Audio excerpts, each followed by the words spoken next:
penggerak berbagi untuk negeri, guru penggerak majukan pendidikan, guru penggerak menghamba pada murid, kreatif rancang pembelajaran, hargai potensi, tingkatkan prestasi, lahirkan profil pelajar Pancasila. Belajar Ibu Erawani Seradi, calon guru penggerak angkatan 9, berkenasahan melakukan kegiatan wawancara kepada Bapak sebagai pimpinan di sekolah SDN 010120 Bandung Timur. Jadi tujuan saya dalam mengadakan wawancara ini adalah untuk bagian dari kegiatan tugas di pendidikan guru penggerak angkatan 9. Jadi saya mohon waktunya sebentar dari Bapak untuk membantu saya dalam menyelesaikan tugas ini juga. Dan ini Pak, pada kesempatan ini ada beberapa nanti pertanyaan yang akan saya utarakan kepada Bapak mengenai mengambil keputusan sebagai seorang pemimpin. Nah, jadi ada beberapa pertanyaan yang akan saya utarakan. Saya mengharapkan juga tanggapan Bapak ataupun jawaban-jawaban dari Bapak. Ya. Bapak mungkin pernah mengalami sebuah dilema ya. Dilema ketika diperhadapkan dengan sesuatu masalah yang menuntut Bapak harus mengambil sebuah keputusan dari setiap permasalahan yang sedang Bapak hadapi secara khusus sebagai pemimpin di sekolah. Jadi Pak, kira-kira bagaimana Pak Bapak untuk mengidentifikasi kasus-kasus itu yang merupakan apakah ini dilema etika, ini merupakan yang masalah yang saya hadapi ini sebagai rujukan moral gitu. Kira-kira gimana cara Bapak untuk mengatakan itu? Membedakan masalah itu. Ya, tentu dalam kepemimpinan itu pasti ada dilema yang dihadapi, baik itu secara moral maupun etika. Tentu yang kita hadapi kalau di sekolah itu berkaitan dengan siswa, guru, dan masalah tupoksinya. Tentu dalam dilema itu saya sebagai pimpinan mengambil satu keputusan. Kalau moral misalnya, tentu itu pasti yang baik dan yang buruk, yang benar dan yang salah, gitu kan, yang bertentangan dengan yang diperbolehkan. Ya tentu itu saya mengambil sikap, saya bermusyawarah dulu kepada guru-guru saya, perangkat yang ada di sekolah. Ya, saya menceritakan dilema itu. Kemudian dari sebuah musyawarah itu timbullah pendapat-pendapat dari guru, pegawai yang berkaitan dengan sekolah, bisa saja itu komite. Kan? Dari saya bermusyawarah kepada perangkat sekolah tadi, timbullah masukan-masukan yang tentu mengarah kebaikan yang bertentangan dengan moral tadi. Nah, tentu saya mengambil keputusan itu. Kalau dia salah, yang harus saya katakan itu salah, perlu perbaikan. Kalau itu misalnya benar, saya luruskan dan saya perbaiki lagi menjadi lebih baik. Itu tentu pasti dia etika. Yang sudah benar, baik, tentu kita lebih tingkatkan lagi menjadi yang terbaik. Itu etika. Maka saya juga mengidentifikasi itu gitu. Permasalahan-permasalahan yang dihadapi oleh guru, baik guru kelas, guru mata pelajaran, kemudian masalah anak juga. Apakah anak di dalam proses misalnya pengajaran guru kepada anak itu, mungkin anak tidak dapat menyerap sesuai dengan pengajaran kita. Misalnya yang dilakukan guru itu sudah baik, mengajar, misalnya tentang kurikulum merdeka, sesuai dengan konsep-konsep kurikulum itu, metode-metode, temuan-temuan. Tetapi tentu saya mengobservasi mereka, observasi di mereka itu saya lihat apakah sudah mencapai ketercapaian dalam proses pembelajaran atau tidak. Ataupun mungkin sudah tapi hasilnya belum maksimal. Misalnya kalau kelas 1 dan 2 kan Ibu, tentu itu target kita adalah bisa membaca, bisa menulis, dan bisa berhitung. Mungkin saya mengalami dilema, ada seorang murid, tentu dia tidak semua dalam kelas itu bisa. Ada mungkin presentasinya, mungkin yang mampu 60%, yang tidak mampu mungkin 10%, dan yang sedang-sedang yang hanya 20-30%. Jadi yang tidak mampu tadi sama sekali tidak mampu membaca, itu kan guru sudah melakukannya yang baik, tetapi anak tetap tidak bisa menyerapnya. Nah, di sini saya dengan observasi tadi mengambil sikap supaya bagaimana anak itu bisa membaca dan bisa naik kelas. Nah, karena kalau kelas 1 itu di semester 2 ini harus bisa membaca gitu kan. Nah, Jadi yang tidak mampu tadi 10% membaca, itu kan saya observasi mungkin apa masalah anak. Nah, mungkin anak sudah berusaha dan gurunya juga melakukan yang terbaik saya lihat. Tetapi mungkin itu ada faktor-faktor yang lain. Di dalam dilema itu, saya mengambil keputusan. Mungkin saya harus memanggil gurunya, mungkin saya harus memanggil walinya atau orang tua kalau dia tinggal sama orang tua. Menunjukkan kemampuan anak itu seperti ini. Pendekatan sudah dilakukan, metode-metode yang sudah dirancang oleh guru sudah diterapkan. Semua sudah terlaksana dengan baik, tetapi ada anak yang tidak bisa sama sekali mengejar. Jadi tindakan yang saya ambil adalah itu tadi, mengambil sikap. Mengambil sikap untuk memanggil guru dan wali murid. Bersikap untuk memanggil guru dan wali murid. Walaupun yang dilakukan guru sudah memenuhi syarat, memakai metode, memakai pendekatan, dan lain-lain, tetapi kenyataannya anak belum mendapatkan target bisa membaca di semester 2 ini. Berarti kalau seperti dia belum membaca, seharusnya dia kalau menurut keputusannya naik harus tetap naik atau bagaimana, Pak? Nah, itu dia dilemanya di situ. Ketika sudah berusaha semua guru itu dan juga dari berusaha dengan kemampuannya dalam mengajar, ternyata anak ini belum bisa baca tadi. Kan Bapak bilang manggil guru dan juga orang tua. Ya. Berarti tetap juga keputusan Bapak terhadap anak itu seperti apa? Apakah tetap naik kelas atau bagaimana? Nah, itu tadi. Kalau sudah tahapan-tahapan itu saya lakukan, saya memanggil gurunya, memanggil wali muridnya, sudah dilaksanakan. Ya misalnya orang tuanya setiap malamnya harus mengajari, kemudian gurunya sudah melakukan pendekatan-pendekatan. Tetapi anak sampai nanti di bulan 5 belum juga bisa mencapai target tadi membaca. Ya, itu saya harus mengambil sikap sesuai dengan aturan yang berlaku. Kita mengambil sikap sesuai dengan aturan berlaku ya. Oke. Nah, selanjutnya kan Pak di sini, berarti ketika Bapak diperhadapkan dengan situasi atau permasalahan yang situasinya ya sama-sama benar sih. Kalau seandainya pun tadinya Bapak di sini yang seharusnya pun dia itu kalau dari secara kenyataannya tidak bisa baca kan dia harus tinggal kelas itu sebenarnya ya. Kalau kenyataan sesuai dengan aturan. Tetapi tadi di tinggal kelas kan pun sudah sesuai aturan itu kita dengar. Terus kalaupun dia seandainya dinaikkan pun tadi kan dinaikkan juga dengan ini. Bagaimana kira-kira Bapak menjalankan pengambilan keputusan itu tadi? Apa dinaikkan atau ditetap apa? Kalau dinaikkan ya terkadang kan itu kan kalau ditanya kejujuran kurang. Tapi kalau diturunkan itu sudah mulai aturan. Jadi kalau ketika Bapak mengambil keputusan apalah yang Bapak ambil? Ya, kalau sudah seperti itu Bu, saya bermusyawarah kembali. Bermusyawarah kepada guru-guru yang masuk di kelas itu, yang melakukan proses pembelajaran. Misalnya kan Bu, di satu kelas satu itu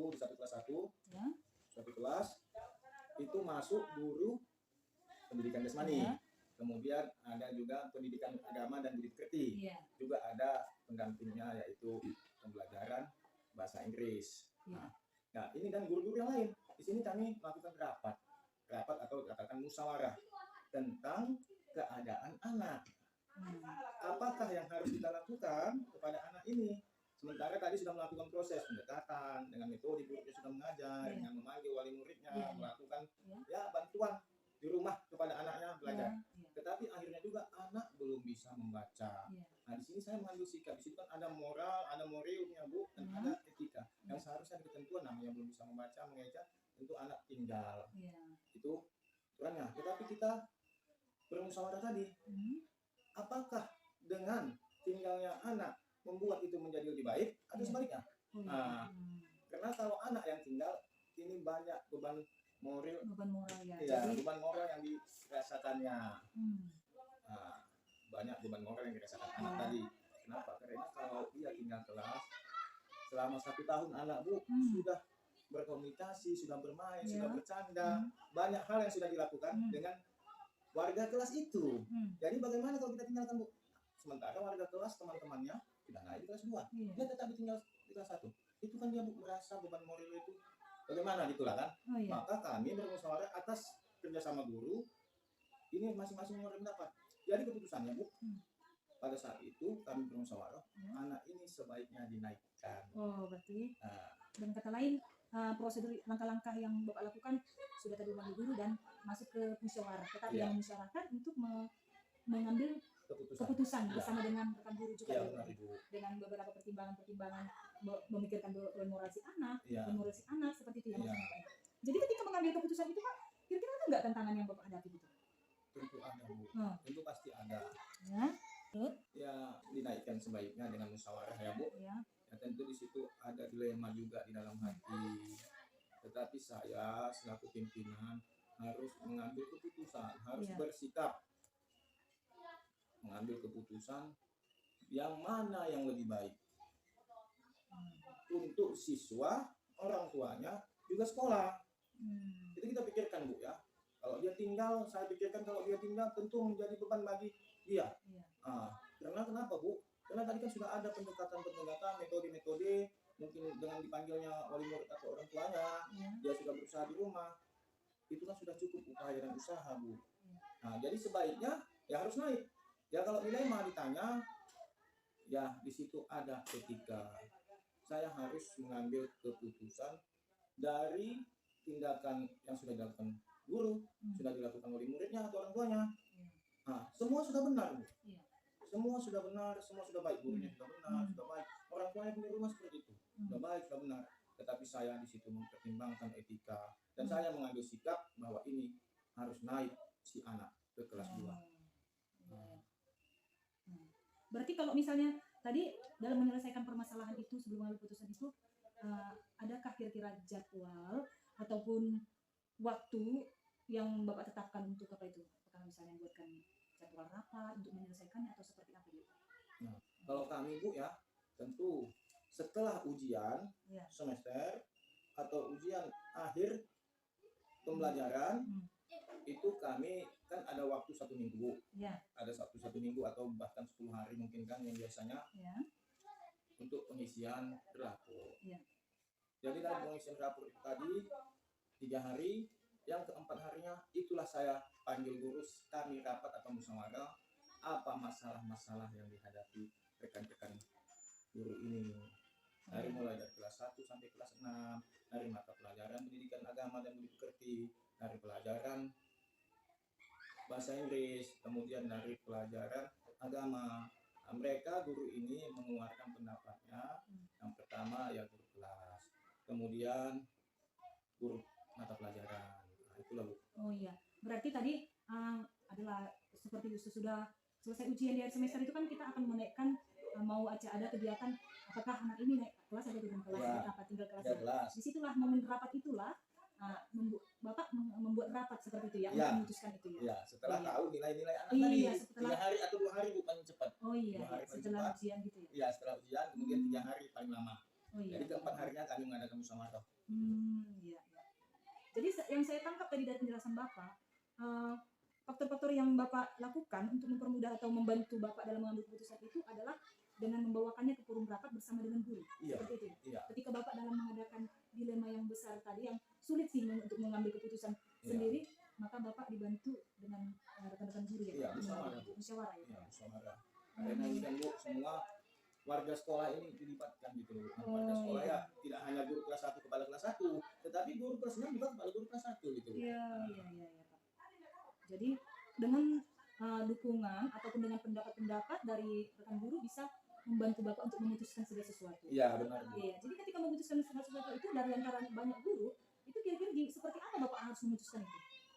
Maksudnya dari semua guru kan? Ya. Nah, dari semua pendapat guru ini kan banyak nanti Pak. Ya. Ada yang berbeda-beda dengan Ya. berbagai alasan yang berbeda-beda. Jadi dari semua pendapat-pendapat itu ketika dalam rapat, kan itu ada solusi rapat, solusi terakhir adalah rapat. Kira-kira Bapak gimana memutuskannya? Apa pertimbangan Bapak? Itulah Bu. Apapun hasil musyawarah itu nantinya, itu kan semua kebijakan tertentu kepada saya. Iya. Saya yang memutuskan dan yang mengambil sikap. Iya.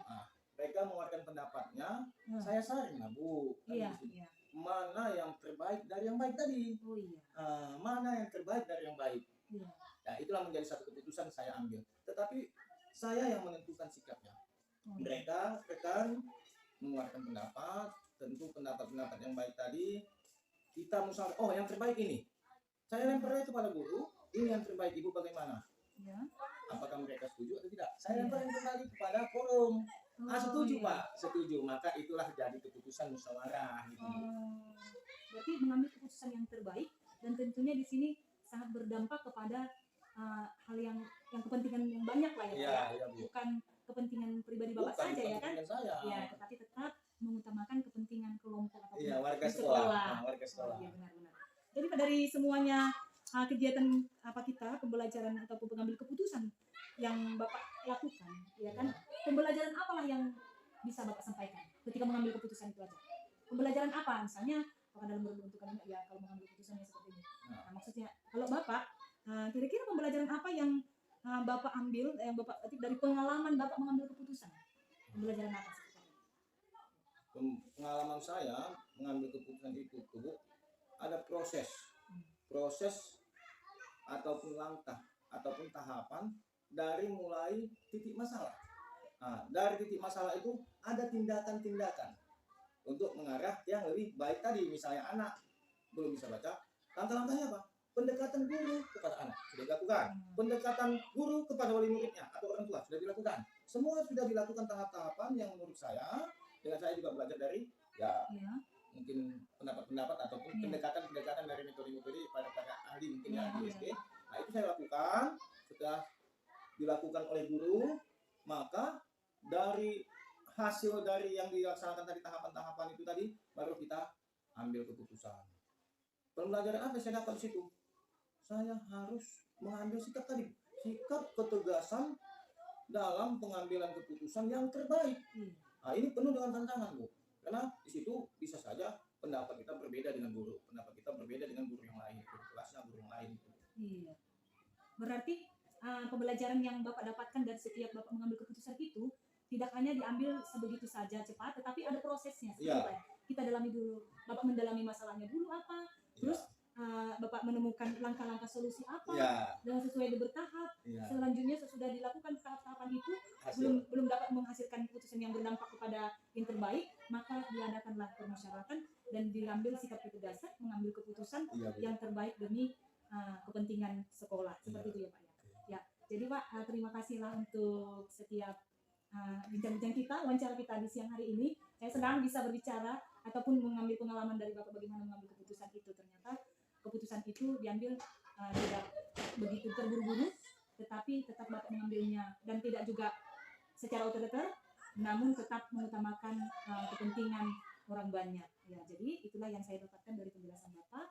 Saya ucapkan terima kasih Pak atas setiap penjelasan Bapak di siang hari ini. Terima kasih ya Pak ya. Ya, terima kasih juga Bu. Semoga Ibu bisa menangkap apa yang saya sampaikan tadi, kiranya bisa membantu Ibu walaupun itu ya mungkin itulah yang seadanya gitu loh. Iya, ini nanti saya Pak di dalam CBP ini semoga saya juga nanti sebagai kelak memimpin di kelas pun saya boleh semakin bijaksana seperti yang Bapak lakukan dalam mengambil setiap keputusan. Karena masalah pemimpinan itu bukan masalah harus di kepala, tetapi pemimpin di pembelajaran dalam kelas juga. Iya, benar Bu.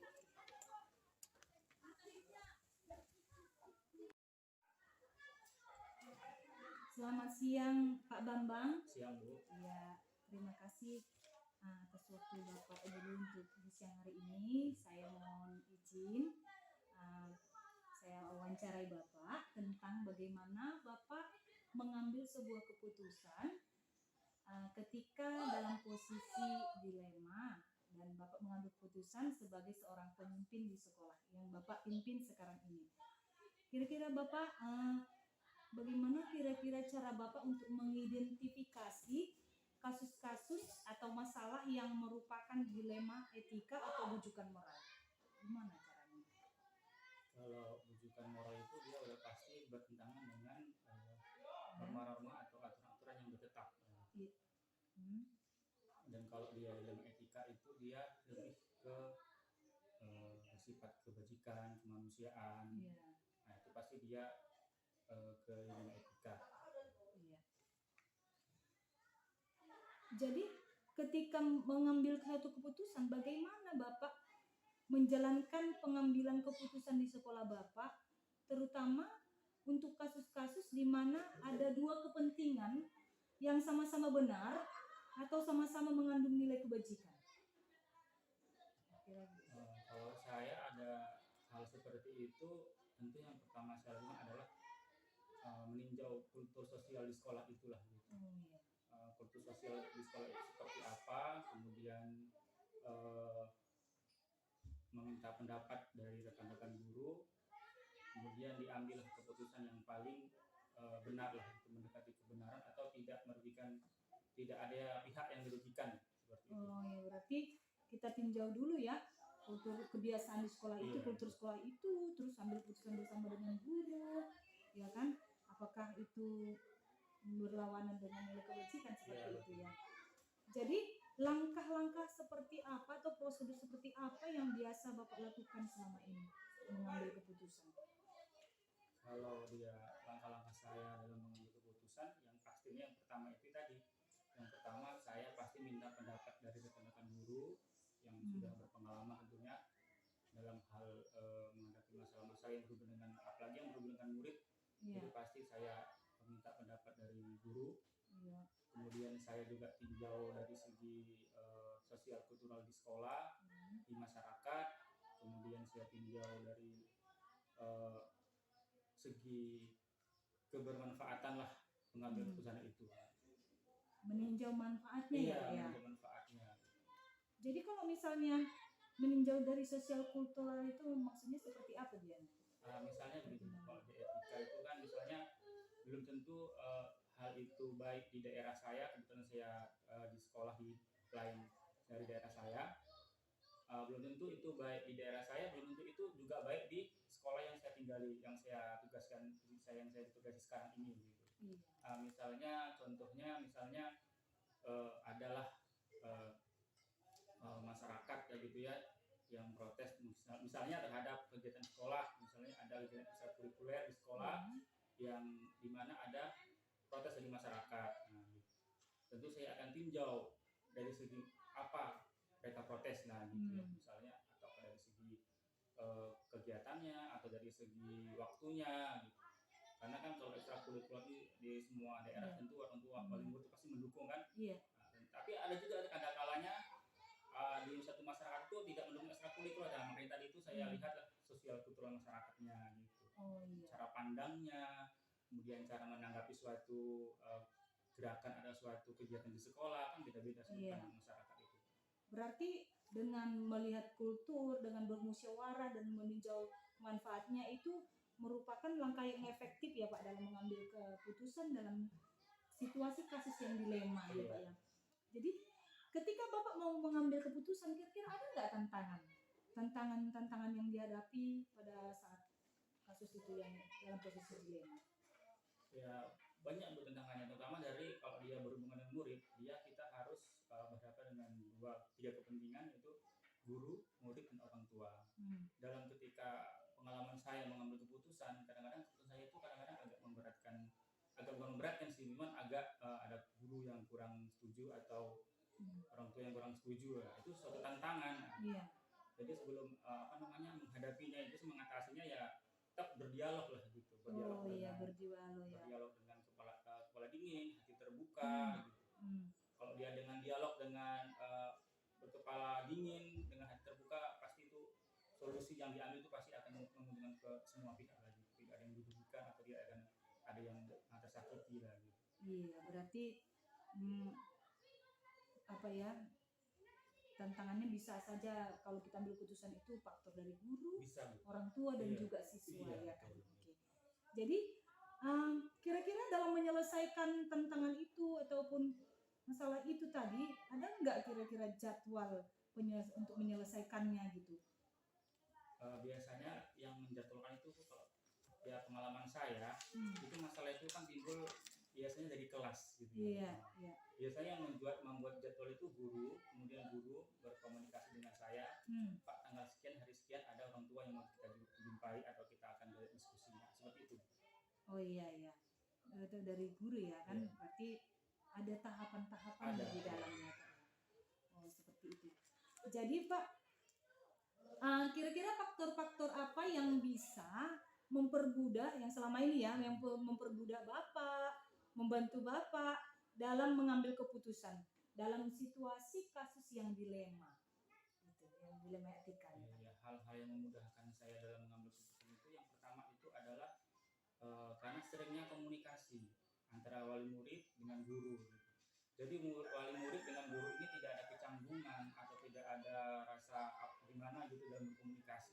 itulah hal-hal yang sangat memudahkan lah dalam mengambil keputusan. Jadi komunikasi guru dengan wali murid itu tidak hanya sekedar ketika ada masalah, tapi sebelum ada masalah, tidak ada masalah pun komunikasi itu tetap dibangun, baik itu mengenai memberitahukan kurikulum, memberitahukan visi sekolah, memberitahukan kegiatan-kegiatan sekolah. Jadi ketika ada timbul masalah yang yang bersifat dilema karena ada sering komunikasi, jadi memudahkan gurunya kita menyelesaikan itu.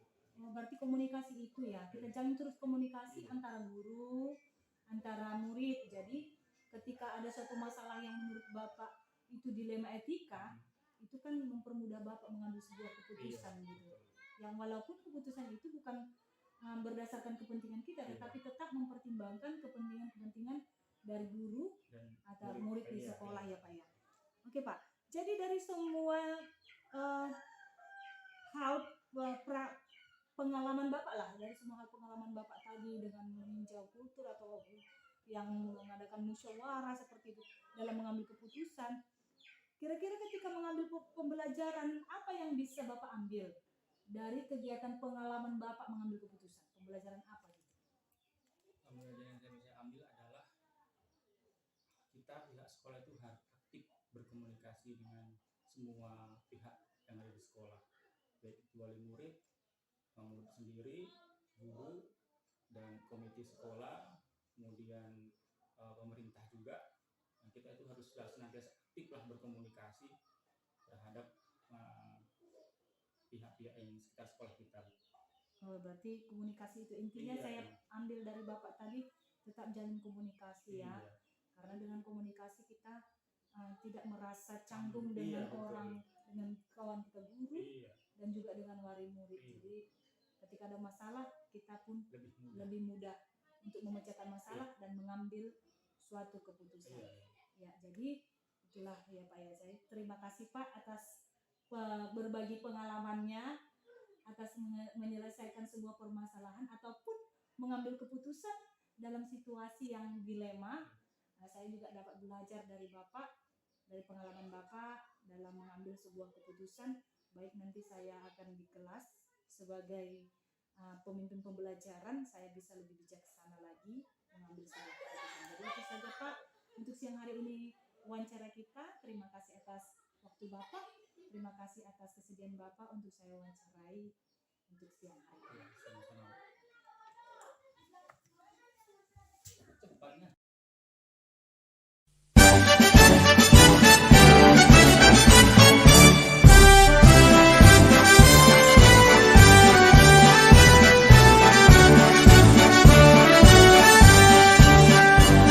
Bulatkan tekad, kuatkan hati.